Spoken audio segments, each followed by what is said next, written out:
Did you know that Kamui is PGR's first original male character to debut in 2 years?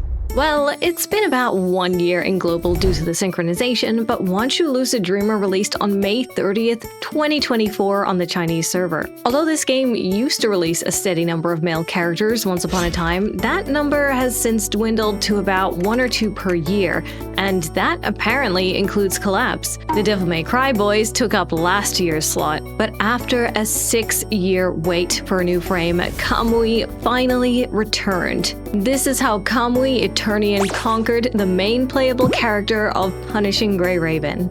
Also, Hanyin got a leap. I'll talk about that later. Let's back things up a little. What exactly does Kamui do? Kamui Aeternion is an S-rank fire breaker with the plasma beam effect. If you haven't been playing lately, you can think of breaker as an upgraded form of tank. Given that Watanabe Epitaph is the oldest character on the fire team, a tank, and a guy, many players assumed it'd be him on the chopping block when Kamui arrived. But that didn't happen. Not only does Kamui beat Lucia Pyroth in terms of damage, Kamui even trounces SS3 rank Lucia when he's only SS rank. As a result, the best fire team as of his release consists of a breaker, an amplifier, and a tank. Kamui Aeternion, Vera Garivor, and Watanabe Epitaph.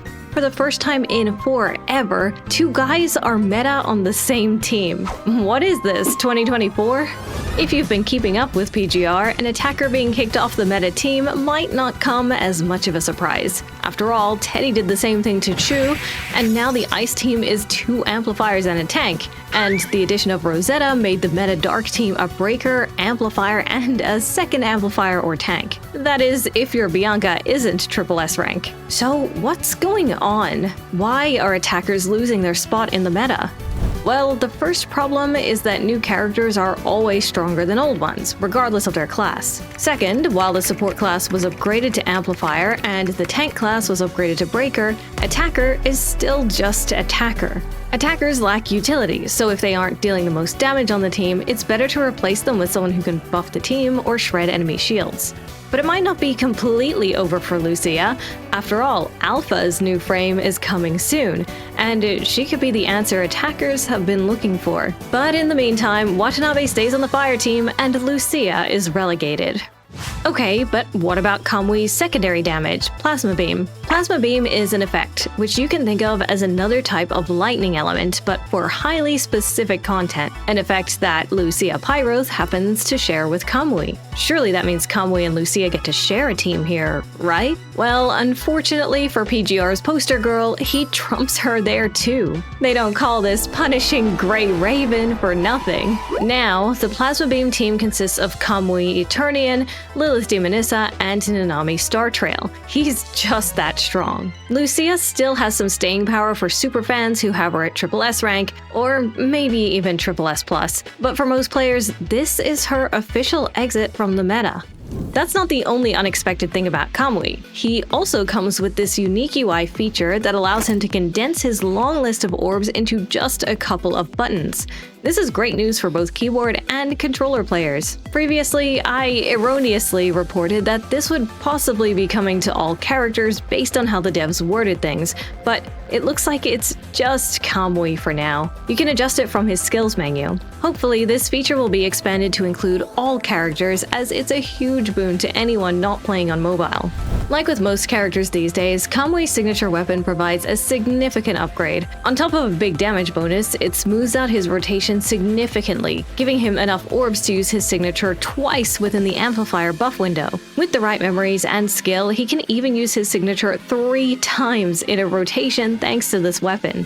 Also similar to most characters, Kamui's Cub, while nice to have, isn't very high priority, but its character-specific skill gives a 25% attack increase for 8 seconds, so if you have spare Cub tickets, then why not? But if not, you can always substitute it with a Cub that increases lightning damage for Plasma Beam content, or choose one of the many fire-specific Cubs out there for fire content. Quick note on evolution ranks. Just like with our last breaker, Rosetta Ret, Kamui gets a shred bonus from Matrix. At SS rank, QTEs will extend this shred bonus period, and then at SS rank, Kamui can store extra QTEs and trigger them multiple times before they go on cooldown. If you're not following, that's okay. all you need to know is that triple S rank for Kamui means big damage and constant shred uptime. Is it required? No. But if you're a spender and want someone to invest in, Kamui is a good pick. Breaker characters are going to be meta for a long time thanks to their utility, and he's the main DPS on not one, but two teams, Fire and Plasma Beam. If the rest of this patch wasn't surprising enough, here's one more shock for the road. Kamui is a male character that debuts with a special effects coding. To put that in perspective, the only guy in the Grey Raven squad, Lee Hyperreal, didn't get a special effects coding on debut. Neither did Watanabe Epitaph or Wanshu Lucid Dreamer. In fact, the last time a male character debuted with a special effects coding was Chrome Glory in April of 2021 on the Chinese server, 5 whole years ago. Hopefully this starts a new trend because this coding looks great. It's related to the new roguelike game mode and has these awesome Cloud Strife vibes. Honestly, a great look that really stands out in PGR. And in another unusual move, it's the only new coding this patch. I guess they're saving it all for Alpha and the half anniversary after this. Remember when I said Han Ying got a leap this patch? It's actually pretty good and changes her playstyle significantly. With her leap skills, she has better orb generation, fewer button presses in her rotation, and most importantly, when the effect is active, she can now do Ultima Slash on all her attacks. All that clunkiness just melts away. So, do these new skills make Han Ying worth getting? Well, keep in mind that getting this upgrade requires grinding for leap materials, which can be difficult to come by as a new player and requires a significant time investment.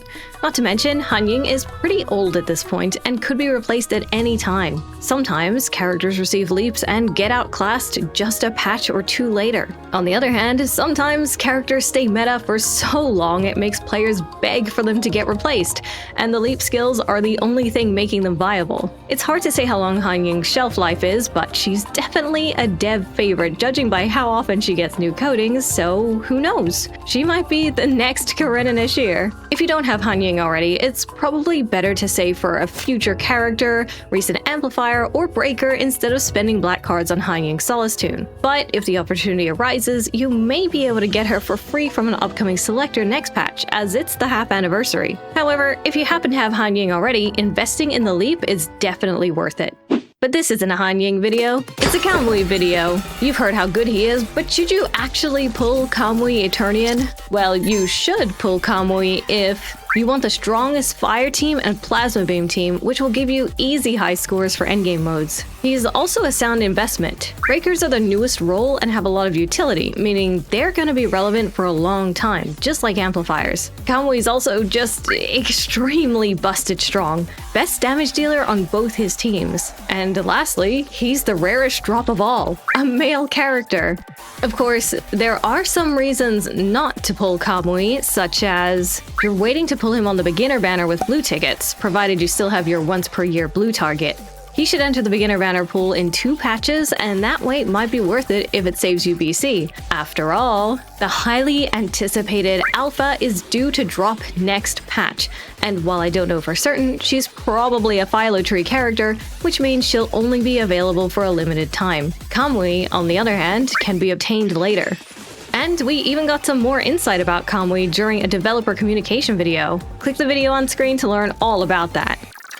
Although I used very competitive language for Kamui and Lucia because sometimes you gotta play the YouTube game, the reality is that those two go way back. Instead of Kamui defeating Lucia, I think of it as Kamui tagging her out after many long battles. After everything she's been through, Lucia deserves a rest.